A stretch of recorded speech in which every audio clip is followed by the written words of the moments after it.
नमस्कार दोस्तों, कैसे हैं आप सब।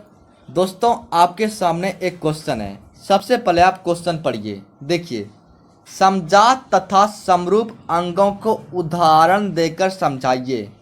दोस्तों, क्वेश्चन में आपसे क्या कह रहा है।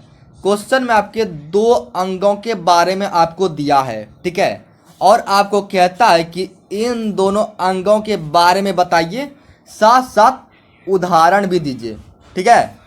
दोस्तों, आइए इसका आंसर देखते हैं।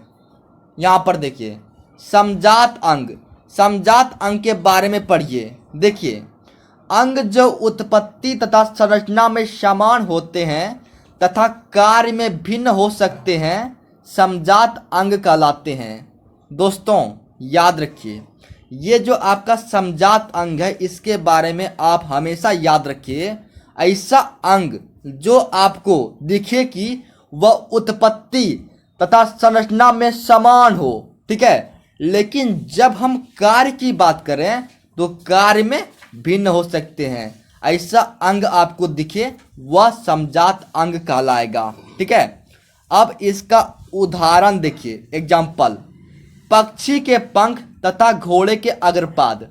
दोस्तों, यहाँ पर देखिए आप, पक्षी का जो पंख होता है और घोड़ा का जो अग्रपाद होता है, ये ना उत्पत्ति तथा संरचना में समान होता है, लेकिन जब आप पक्षी के पंख और घोड़े के अग्रपाद के कार्य के बारे में बात करते हैं, यह भिन्न होता है, यानी अलग अलग दोनों का कार्य होता है, ठीक है।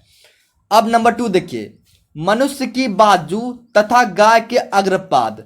दोस्तों, अगर आप मनुष्य की बाजू की बात करते हैं और गाय का जो अग्रपाद होता है, इसका बात करते हैं, याद रखिए, बाजू और अग्रपाद जो है ना, उत्पत्ति तथा संरचना में समान होते हैं, लेकिन जब आप कार्य की बात करते हैं तो मनुष्य के बाजू का अलग कार्य है और गाय के अग्रपाद का अलग कार्य है।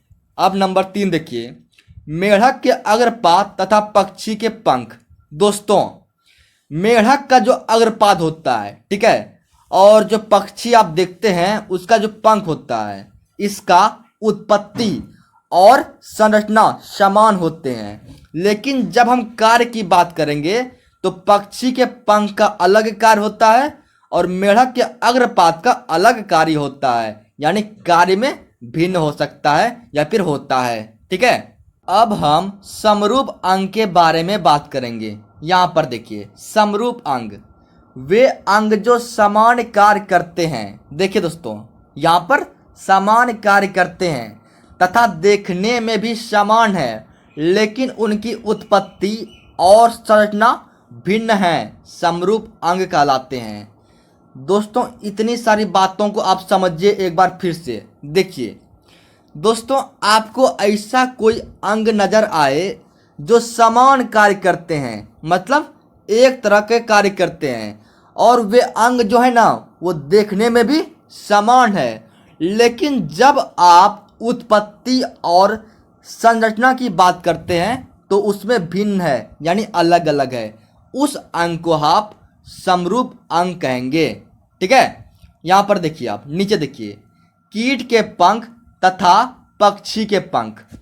दोस्तों, अगर आप कीट के पंख की बात करते हैं या फिर आप पक्षी के पंख की बात करते हैं, दोनों का कार्य जो है ना वो समान होते हैं, ठीक है, लेकिन जब आप कीट के पंख और पक्षी के पंख के उत्पत्ति और संरचना की बात करते हैं, इसमें वे अलग अलग होते हैं, यानी भिन्न भिन्न होते हैं, ठीक है।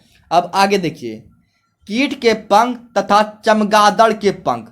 दोस्तों, यहाँ पर देखिए, यहाँ पर भी आपका कीट का पंख एग्जाम्पल में लिया है और एक है चमगादड़ का पंख, ठीक है। कार्य की बात करें, कार्य दोनों का समान है, ठीक है, लेकिन उत्पत्ति और संरचना ये अलग अलग है, यानी भिन्न है, याद रखिएगा, ठीक है। नंबर 3 पर देखिए, चने के पौधे तथा मटर के पौधे में प्रतान। दोस्तों, ये जो चने के पौधे हैं, ठीक है, और मटर के जो पौधे हैं, इसमें प्रतान होता है।